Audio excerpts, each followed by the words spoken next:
This meeting is being recorded.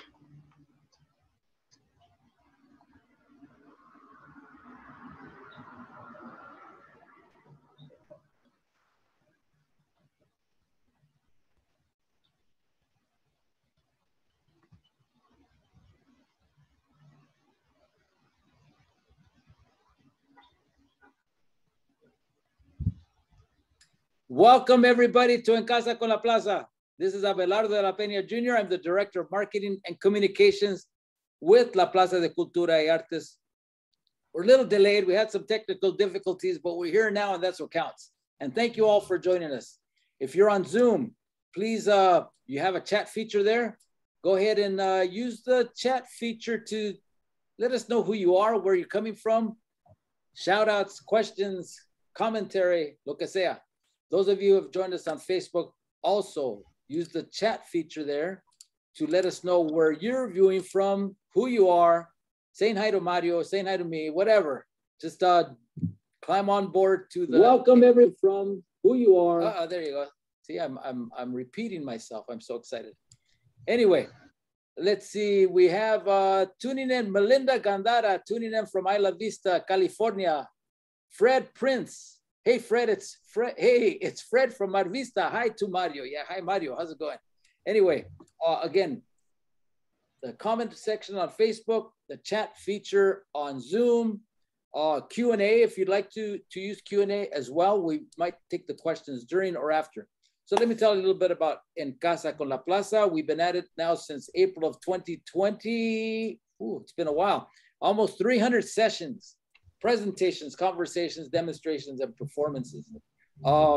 They're sponsored today by the Union Pacific Foundation and also the Institute for Museum and Library Services. A little bit of update what's going on at La Plaza. We're open Wednesday through Sunday from 12 to 5, closed on Monday and Tuesday. All of our exhibitions are open. Our gift store, La Tienda, is also open. LA Memo, Chicana, Chicano Art, 1972-1989, an incredible exhibit. Frank Romero is going to the 1984 Olympics, and the last weeks of patriotism and conflict, fighting for country and comunidad. So come on down before June 18th to check out a remarkable exhibition.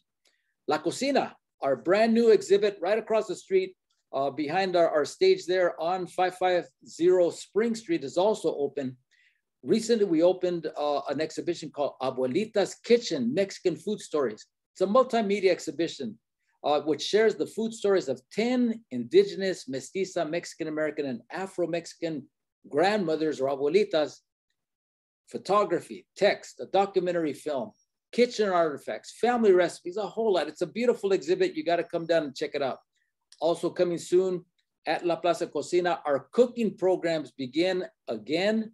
After going through the pandemic, we closed down the museum, we closed down most of our programming, but at La Plaza Cocina, a brand new kitchen. We're gonna start our cooking programs. So starting June the 2nd, what you gotta do is go to laplazacocina.org, and I'm gonna write that down in the chat, La Plaza Cocina, let me get it right, .org, check it out. You'll get all of the cooking classes. We have them scheduled between here and the end of July, and there's something for everybody. So it's for everybody. What Laura Esquivel is asking, what are the hours again? Wednesdays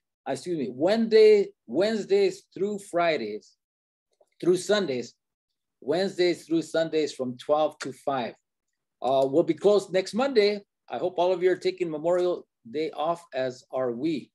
laplazacocina.org. All right, enough of that.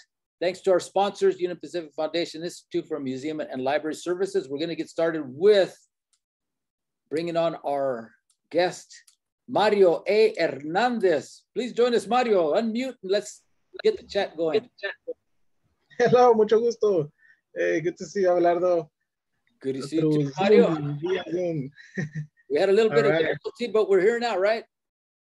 Yes, I had a little trouble logging into Zoom, but finally was able to pull it off after trying so many devices. Right, no problem. But let's start, first of all, telling us a little bit about your history here at La Plaza de Cultura y Artes. Yes, La Plaza. So it all started back the year La Plaza opened. So I would pass by there in my bicycle and like I would look and see at these like worn down buildings, and I thought to myself like, when are they gonna like destroy them and create something for the community, you know? So to my surprise, it was totally reconstructed. And so one time I was in downtown LA, I happened to pass by and I noticed it was open. So I was like, oh my God, it's open. Let me go check it out to see what is this place. To my surprise, it was Mexican-American museum, cultural center. So I explored, the first and second floor. LA starts here. I fell in love with the place. That very same day, I wanted to like be part of it, So I asked like for a form to be a volunteer.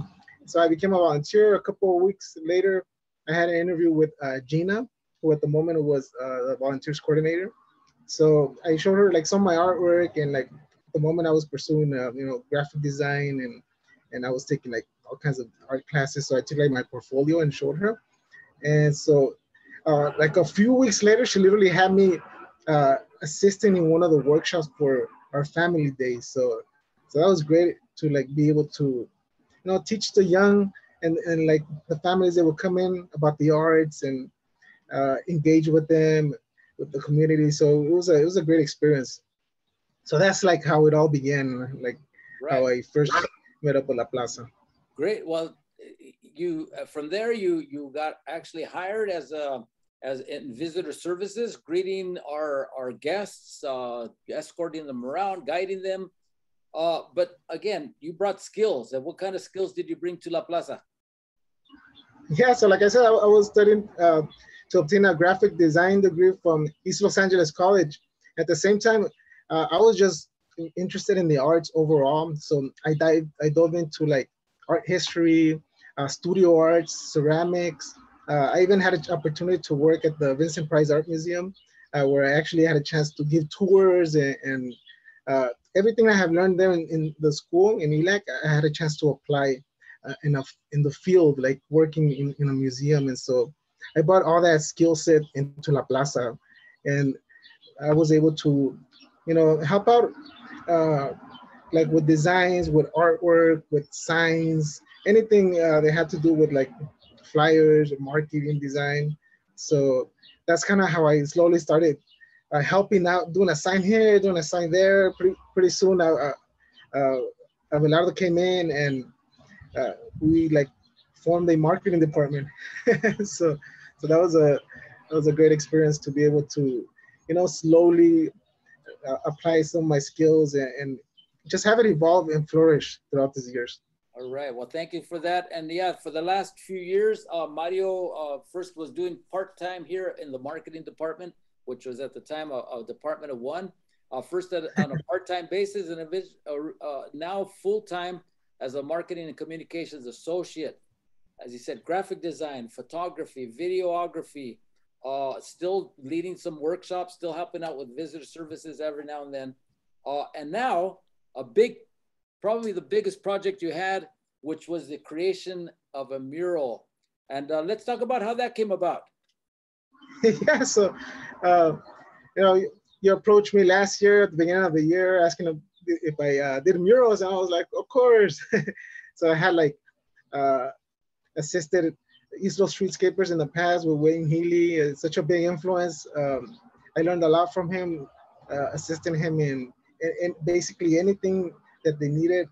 For example, like, applying clear coat to a mural or cleaning up a mural, and just caring for murals, because East Los streetscaper had been around for a real long time. So I had a chance to like help a little bit, and mostly there were murals that already were established. I was so lucky to take a trip with Wayne Healy to Santa Maria to like apply clear coat on the mural. It was I believe 4 stories, and so it was a experience. I had a chance to jump on the boom machine and like go all the way up, start all the way in the top and work our way to the bottom. So that's where I asked a lot of questions about muralism, about like the process, and Wayne was like, he's a great mentor. So then you know, as you approached me and asked me, you know, if I was like up to painting a mural, I was like, I definitely jumped on the opportunity.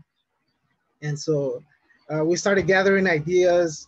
John also played a big role as well too, in like pretty much having me like take on this project, as well as Karen too. So Karen, Abelardo, and John helped a lot in the creation process, in the brainstorming process of like coming up with imagery and something historical that was gonna be meaningful to the community. All right, and we'll start there. The John Mario is referring to is John Echeveste. He was at the time the CEO of La Plaza de Cultura y Artes. He was in that position for 7 years until his very recent retirement. But and then Karen Cruz. Karen Cruz is our senior curator here at La Plaza, in charge of the exhibitions, planning the exhibitions, mounting the exhibitions, making sure everything is just right. And it was a collaborative. John basically offered up a wall that is, as you come in from the parking lot there at La Plaza de Cultura y Artes on Arcadia, and we call it the firewall, or it's in the fire lane. Blank wall, a lot of space. And the concept that John really wanted to portray was a bit of LA history. And so, and he brought in Karen Cruz, of course, as our senior curator, myself in marketing communications, but then Mario. So there were discussions, and this was all during the pandemic. So most of the conversation took place via email, going back and forth and back and forth. But I'm just gonna flash on the screen here, share screen of just some of the early, not the concepts, but just the ideas that we had on going forward. So this was something that Karen Cruz had found. She delved into the Autry's collection of old maps and vistas of Southern California. So we wanted kind of this feel. But then we ended up with this. And could you tell us a little bit about this concept, Mario? Yeah, so this is chromolithograph, and it was created by Charles Koppel. And they're pretty much surveying the land and exploring, documenting the land, so that they could create a railroad that was going to link the Mississippi all the way to, you know, the West Coast. So it's a major project, and there was a series of chromolithographs that was published by the U.S. Army, and so that helped and assisted in pretty much creating the railroad system that we have at the moment. Could you so, what is a chromolithograph? If you could explain that. Yeah, so it's a way of printmaking. So in this case, the artist took, it could be either a limestone or a piece of metal. In this case, it was a 9 and 3/16 by 11 inches metal plate. So it was really small. It was kind of like think about it like an 8.5 by 11 sheet, typical size. So that's where the sketch came about.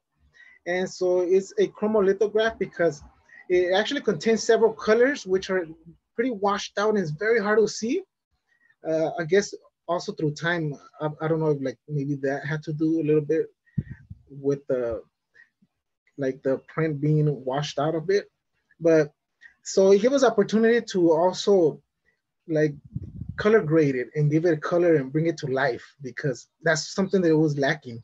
And so we wanted to also create something that was more unique and also referencing, of course, this image, but we took that image and pretty much applied like linear perspective to it and other art like techniques to improve it and change the image up a little bit and give it a more modernized look to it.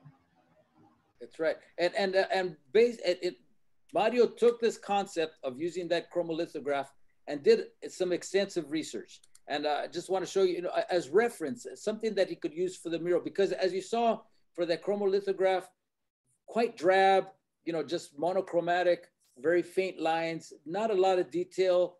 It was a good rendering. And basically it's the view of the area of El Pueblo, which is Olvera Street and so on, the Avila Adobe, the church, taken from Fort Moore, which is just east of El Pueblo, of where La Plaza is. And it's on a hill, so it's looking downwards. But then Mario took that concept and started doing research on how to make that more interesting. And so you came up with concepts like this, looking in the internet, looking for similar views of what could be added to it, because we weren't looking at doing it an exact replica, but kind of a reimagining. So you looked at, you know, desert scenes, at other type of scenes, and you eventually came, you know, with this concept, which was presented to John and to Karen and to myself, you know, a couple of concepts, you superimposed them on the wall that we're using, and eventually came to this. Exactly, and so the view from Fort Moore was overlooking El Pueblo de Los Angeles in the mid 1800s. So this chromolithograph was created in 55 or something like that, and then it was published like in 1870 or 1880, something like that. Yeah, and I really like that perspective, because I thought to myself, like, well, the sun, you know, it rises on the east. So what if like we have kind of like a morning shot? So that way we utilize the brightness of the sun to also illuminate the town. So that was also a great idea, because it just brought so much light and so much life into the composition. Yeah. And yeah, the like, wall itself, cylinder block wall, 8 foot tall, 52.5 feet long. Yeah, it was pretty wide and colossal. Literally the largest mural I have created to this very day. and what you began doing as well, Mario, which I found very, very effective in communicating what your concepts were, you took a piece of canvas, which of course not the same size, wouldn't fit in your home, but scaled it down so it still had the same dimensions, and started doing your sketching, and then finally, you know, some renderings there. And here's a first iteration. Yes, as you can see, it was very simplified. At this moment, I was worried more about the placement and location of every object, including the background with the mountains, and San Gabriel Mountains, and like the Torrance area. And so I started looking at a lot of imagery, a lot of photographs that will like give me an idea of like kind of how like the land looked in the 1800s, because at the moment it's very popularized with a lot of commerce and houses and cities now. It's very populated. So I wanted to kind of see a perspective from the past, in like for it to give me ideas. And overall, I helped out a lot, because we came up with this concept, and it slowly started developing, and I started like knowing what colors to use and what was going to work or not. So that is one of the sketches that turned into the painting, and eventually this is kind of one of like the final drafts before we actually painted the mural. And it's a scaled down version.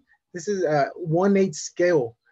And so, if you scale it down, this is accurate. And if you scale it up, it'll fit the wall.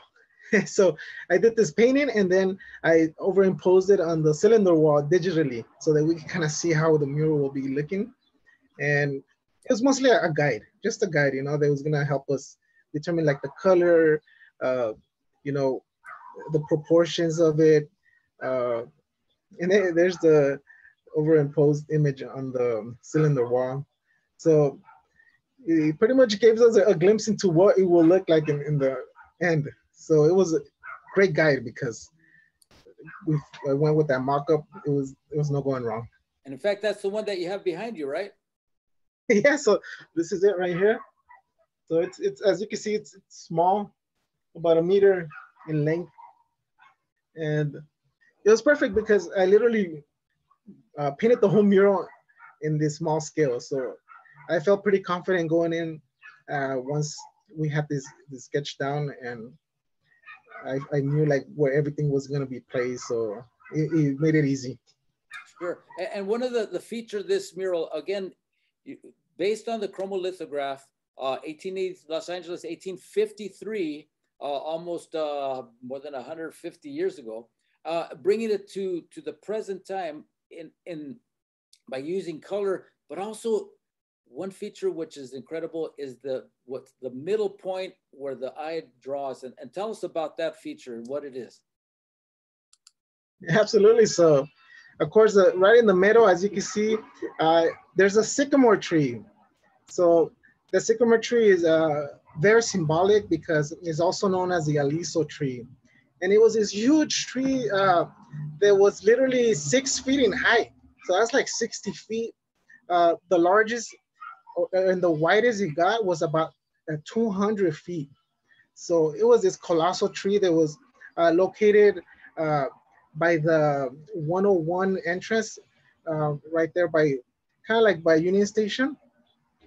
And so it was literally a gathering point for the natives, and it served as a landmark for like, you know, when you're like arriving in town, you see it from a distance, and you know that's, you know, that was Tongvalang, that was, you know, the Yangna village, and so that's where like it was like a gathering location for them. The council gathered there as well too, so it was just a very special tree.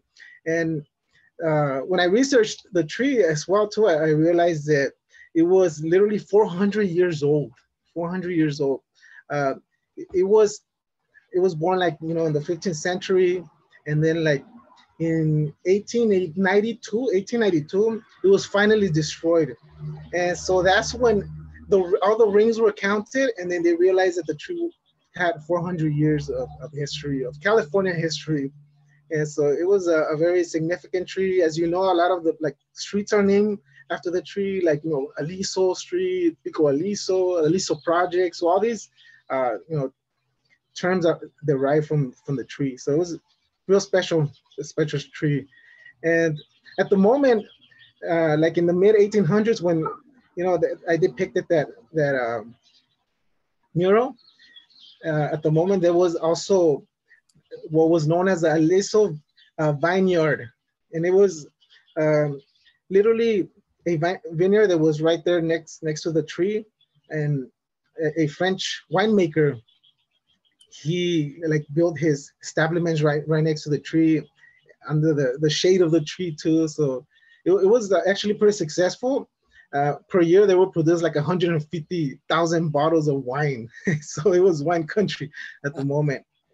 All right. And then the tree went through a lot. It went through, it survived in 1825. There was a large flooding that literally, the whole Pueblo had to be relocated to the location that is right now, because it was built like next to the Aliso tree. So that was where, like, you know, the history of El Pueblo de Los Angeles was born right next to the Aliso tree. So it was pretty significant. It survived through brush fires, through droughts, and eventually couldn't make it because everything was so industrialized at the moment. There was buildings next to it, and then it eventually became, you know, diminished in size until it practically died off. Yeah, but its legacy lives on. It lives on in this mural, of course, and as Mario was saying, different locations, physical, geographic locations have the name Aliso. Aliso, if you see La Plaza's logo, the colorful tree, that's based on the Aliso La Plaza Village, which is our apartment and retail complex across the street. It's all built around the Aliso. So having it as the center point does a couple things. It gives, you know, just it's respectful, and it gives honor to the Aliso and how it was a gathering point, and really has seen the history of the city from its growth, from its when it was of course part of this was part of Tongvaland, to the pobladores entering to up until the late 1800s. So that's why, you know, it's just so powerful, and it stands out so beautifully in the mural. So let's talk about the process, Mario. Yeah, so yeah, like I was saying about the tree too, that like it was definitely a symbolism and a way to show respects to the natives. And so when it came to the process, it was very time consuming. And luckily we had the help of Mia, which is also one of the employees at Plaza, and now she's helping out with marketing. So I work alongside Mia, Romo, most of the time. And also Jake Vasquez, who is here with me today as well too, he's hanging out.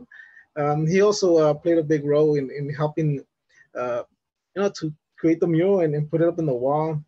So, thanks to also Ivan, who cleared up the area, and he removed like the old signage. There was a crack right in the middle of the wall, so we had to like put concrete on there to secure it, and many little things that went behind the scenes that kind of sometimes make the process a little difficult, but in the end we managed with the help of everybody's help, of course. Sure. Yeah, one of the primary tasks was, of course, to put that coat, that primer coat on, and then the rollers came out. And this is just a real short clip here. Yeah, at the moment I was applying the blue skies with the roller. Diaz was mixing the paint, was making the paint lighter because it was a little darker.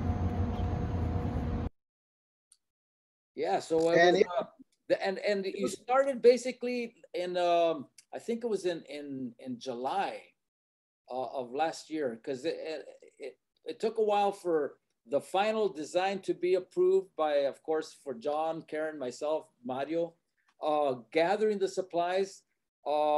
We made a sizable investment in purchasing the paint, the concrete filling, the primer. You had to do the chalk sketch.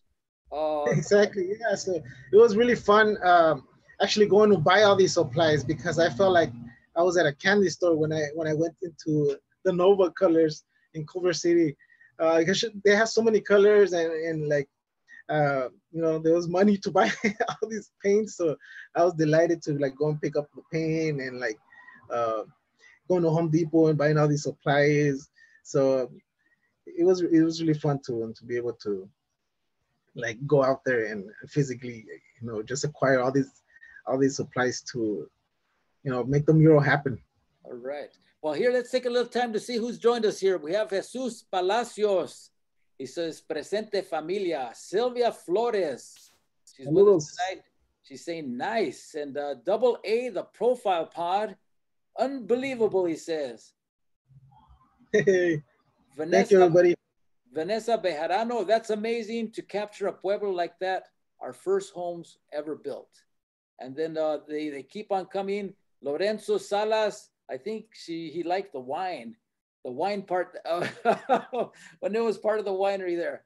And then Doc T says, Mario reminds me of Ross the painter, just a cool, down-to-earth dude who just loves art, period.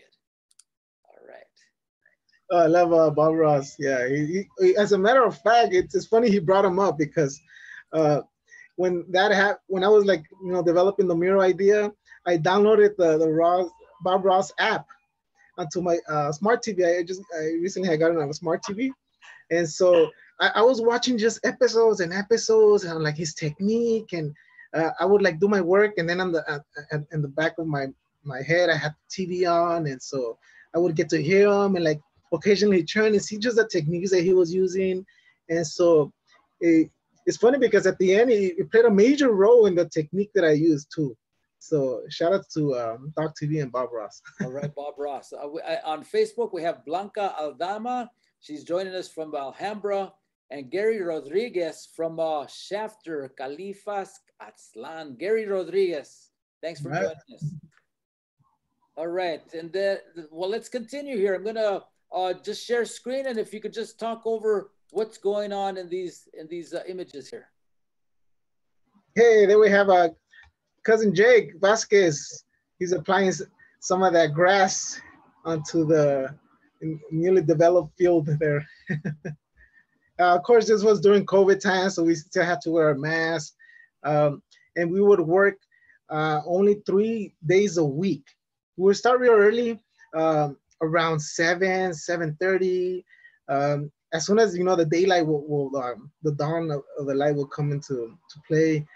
And, you know, it was fun. It was fun because we had a chance to like have our speaker box, and we will play music. There we have Mesli. She is going to be my goddaughter soon, but she swung by and she was picked up a brush and drew a little door there, and she always remembers that. So that was the sweet part there. She just painted a little piece, but she always will remember that, you know, as part of the big mural. And they have Mia Romo, who didn't have no painting skills and just decided to like help out and like dive in. And she just had such good work ethic, and it showed because at the moment, like she was, you know, doing all types of like technical work, and she would like just complete all the tasks that, you know, would come about. And hey, there we have Monica, who is our head of security, and just swung by and picked up a brush and decided to help out a little bit. So that was the sweet part that we would like just happen to bump into different people. They would walk by, including employees, and employees from like the courthouse, from City Hall, from El Pueblo. And it was just nice to greet them in the mornings and to talk about a little bit about, you know, the mural and the process. And then we have a picture of me and Jake. We're like pretty much almost finalized with the, you know, with the mural. So we just started taking lots of pictures. I wanted to like, you know, really savor the moment and document. And so we're just taking a lot of pictures at the end. And yeah, that was like one of the most memorable parts too. Just the whole process of like coming in the morning and like, you know, talking to folks that would pass by in the area.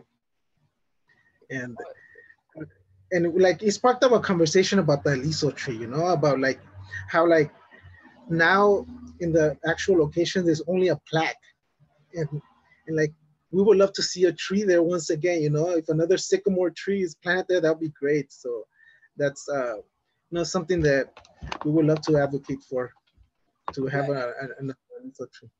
Oh no, and as the mural was taking shape, there were, you know, we would come by, make of course creative comments on how to kind of bring it more to life. Like the tree started off smaller, but as you can see, it started growing, started glowing, which tell us a little bit about the process of how you centered, you know, you have so much you know, going on with the buildings, with the people that you painted in, the fields, the livestock, the mountains, but it all leads to the Aliso.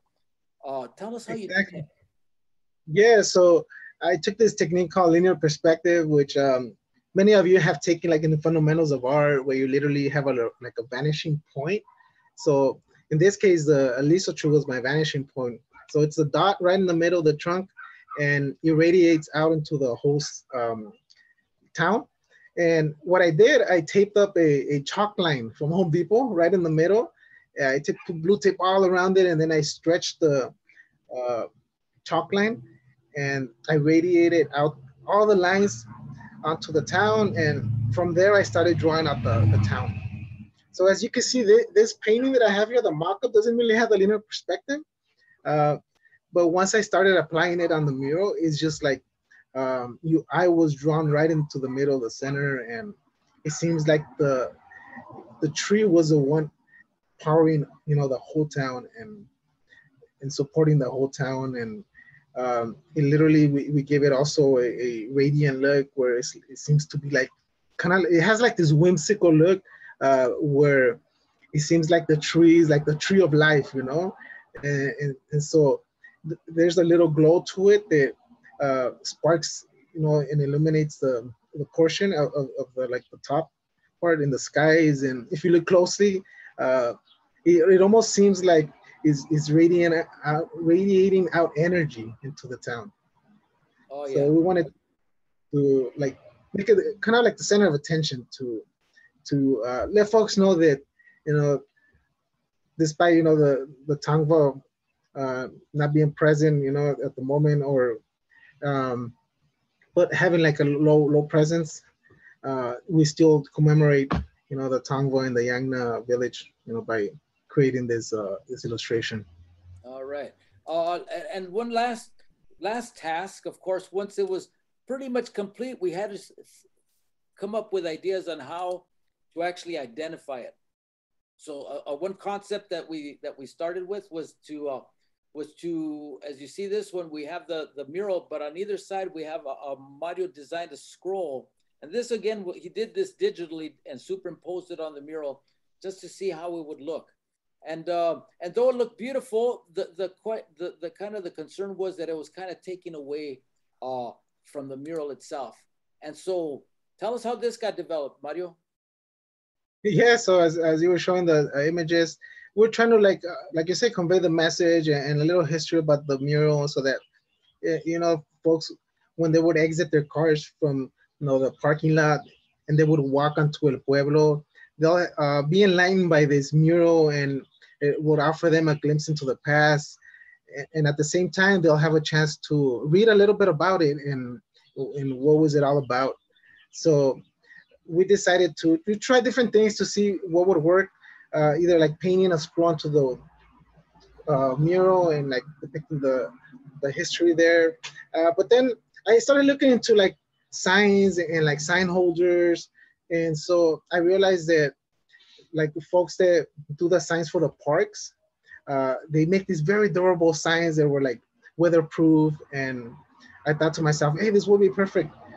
That way, like it won't take the attention from the mural itself, and you kind of walk up to the plaque and it's nicely written and small, not too big. So then once that came about, then we proposed it and it was approved. We looked for a vendor to create the sign. So luckily I have a friend who's a metal worker, and he goes by Southland Sol. So shout out to Southland Sol, who did a great job manufacturing this design. I gave him like the specs and like the dimensions and all that, and he literally like created this stand for it, and we popped the printed sign on metal, and then we popped it into his sign holder, and it was just perfect. So shout outs to Southland Sol, who did an amazing job. And then I even helped out, of course, in installing it, and definitely grateful for everybody who contributed. All right. Well, it was a big team effort, and so let's take a look at it. As I said at the onset, Mario, of course, came into La Plaza visitor services, graphic arts, photography, sign making, and so on. One of the skills that he's really shines with here at La Plaza and elsewhere, as all of you know who have joined us today, is in videography. So here, take a look at this really cool video which Mario put together to sharing it with you to show this whole process in just about 2 minutes. So here it goes.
What an inspiring song. Incredible. Good shooting there. I mean, it told the story. And of course, there was a lot that happened before, during, and after. But it continues to really shine a light on El Pueblo back in 1853, on the Aliso tree.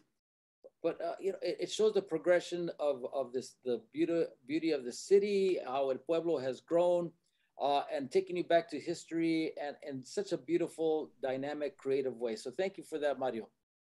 Hey, thanks. So that's something that I'm eternally grateful for La Plaza too. That, you know, gave me the opportunity to have a platform where I could grow and develop the skills. If it wasn't for La Plaza, like events as well, like I would have never really picked up a camera, or I had picked up a camera, but it encouraged me to do it more because they were just, you know, events, and then it eventually evolved into videography too. So now I'm thankful that I get to practice that here at Plaza with some of the projects. And hey, you seen a picture there where I was applying the clear coat, and so that was also another process that, you know, took a couple hours. I applied 3 clear coats in total to, you know, hopefully if somebody, you know, if anybody happens to tag, then it'll come out, it'll come off, and it'll be easier to clean rather than to like having to, you know, really go into the mural and removing it or applying paint over again.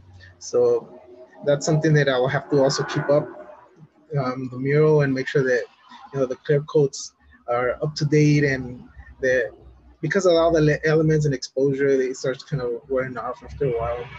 So it'll be my responsibility to, you know, maintain the mural and make sure that it's in top condition. It's such a beautiful work of art, and fortunately nobody has caused any damage to it, but we're ready just in case. So don't even think about it out there.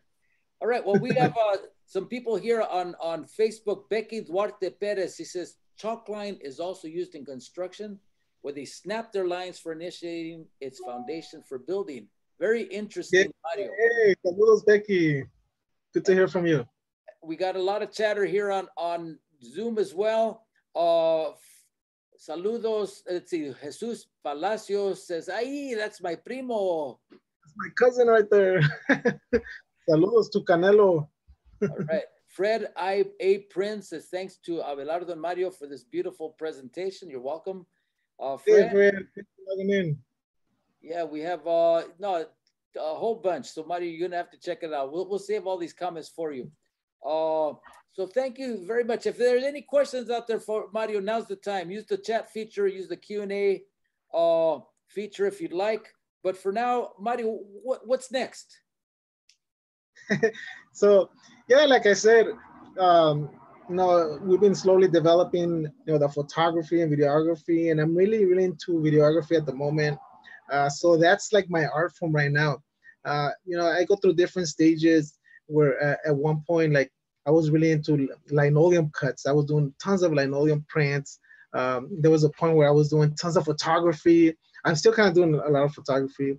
There was a stage in my life where I was doing a lot of digital artwork, digital renderings. And a while back, I was really into like traditional painting, like acrylic on canvas and acrylic on like, you know, many different surfaces. And so now I feel like videography is one of my, you know, evolutionary stages, because I get to apply all the skills of art. And so you get to apply that into the motion pictures, and like, it's such a great experience to be able to put, for example, like an interview or a music video together. I really enjoy the fact that, you know, I could put visuals into like audio. So that's something that I'm really into right now. And I consider like every music video I make like an art piece, because, you know, I go and film it, and then I go to the editing, and then it's just a whole different world, and it's all digitally. So I feel like, you know,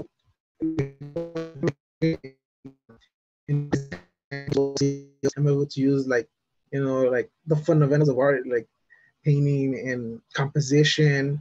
And so it's just like something that it has evolved, you know, through the years. And something that I would love to do next, which I already have some ideas, it's creating short films. So I would love to like, tell a story through a short film and submit it to like, film festivals and stuff like that. So I want to dive into that. All right. Well, we of course here at La Plaza are taking full advantage of your skills. Of course, the day-to-day stuff, the graphic arts, the signs, the business cards, you do it all. But we really are set on using your creativity along with everybody else here at La Plaza, utilizing their best selves here in service of La Plaza and the community. And if you check out our Facebook page, our YouTube page, you'll see a lot of Mario's work. He's been helping to document our exhibits, both with photography, but also interviews with the artists, with the curators, setting them to music. Instagram, check out our stories, check out our feed. A lot of the work there is Mario's, along with the work of our colleague Veronica and myself. So a lot of talent, Mario, and we really appreciate it. Just one final thing. As I mentioned from the beginning, the mural was a reimagining of Los Angeles in 1853. And towards the end, you started putting some personal touches on it that were meaningful both to you and to La Plaza. So could you tell us a little bit about that? Yes, absolutely. So when you look at the skies, first of all, we have a bald eagle there to the right-hand side of the mural, and right or east to the Aliso tree. And so that bald eagle is soaring through the skies, and is iconic for Gerard, one of our fallen co-workers who passed away last year. And so to commemorate him, we decided to throw an eagle there, specifically a bald eagle, because his radio call, he used the walkie-talkie every single day, so we hear him on the radio all the time. So his radio call was Eagle 1, Eagle 1. So now we said that like he symbolically represents, Gerard the eagle soaring through the skies, and like just taking in the scenery and just flying high, and so it was something very meaningful for us to include him in there. And so he also was a good friend of mine too. So that was a way like to have his presence be felt through the ages there at La Plaza. Oh yeah. And we did our research. We found out that there were actually eagles that would fly around this area back in the day. Yes, we definitely had to make research for everything, every like animal we threw in there, and like we're sensitive to the history to make it as historically accurate as possible. Yeah, but at the same time, putting these personal touches, bringing glory to the Aliso tree, making it stand out. So no, a magnificent work of art that I hope all of you enjoy it. Come on by to La Plaza, and like the museum, it never closes. You could come by and check out the mural day and night. And let's just share a couple final photographs of the mural here. Beautiful set against the beautiful blue cloudy sky there. La Plaza building, of course, there in the back. And if you come at night, you get even just as nice a view. It's very well lit up. One of the earlier parts of the project was removing a lot of the foliage that was there in the little planter there, so that people could really focus on the mural. And at night we put the gobo, so you'll see La Plaza symbol there. And soon you'll be able to see the whole Vickery Brunswick building lit up at night. So that's just some touches that we're bringing to La Plaza to bring more attention, so that all of you out there could not only visit Los Angeles 1853, but come on inside to the museum as well. All right, Mario, any final thoughts? No, just like, I also want to invite everybody to visit La Plaza. There's tons of like public art too. We also have this large coyote sculpture, Transporta Pueblos, that is also on view there on the walkway. So it's just like loaded with the arts. And the first floor, to the patriotism and conflict is a great exhibit that showcases like the Chicano moratorium experience. Then on second floor, you can see like many of the legends that I was influenced by, including like Eloy Torres, Wayne Healy, and the Israel streetscapers.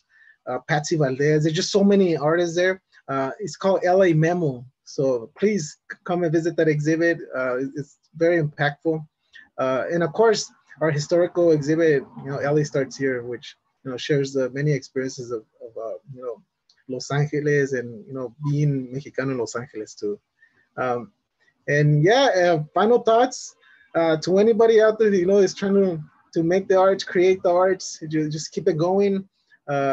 Take small steps. Eventually, it'll lead to big steps. To all the young people studying, to obtain an art degree. Don't be discouraged. There's just many different ways of creating arts. If you don't find yourself, being good at one way of creating arts, hey, move to videography, move to graphic arts. There's just so many options, even like printmaking. So it's just fun to explore different ways of making art. All right. Well, thanks so much, Mario. Thanks for joining us on En Casa con la Plaza. All of you out there, thank you for joining in as well. If you didn't catch the entire session of En Casa con la Plaza, we've recorded it. We'll be posting it on our YouTube page at La Plaza LA.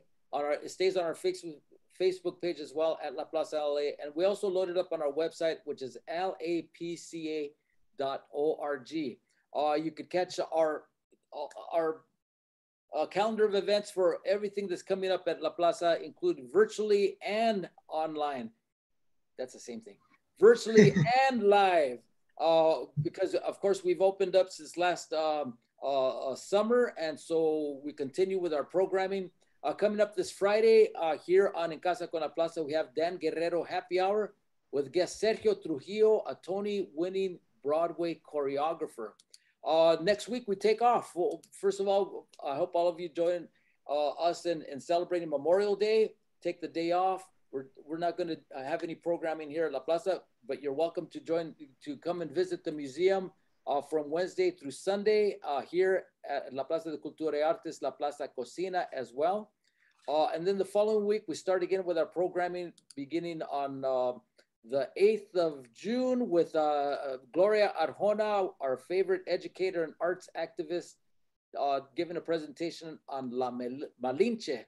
And then on Thursday, the 9th, we have a plática here at La Plaza de Cultura y Artes called Art Beyond el Movimiento.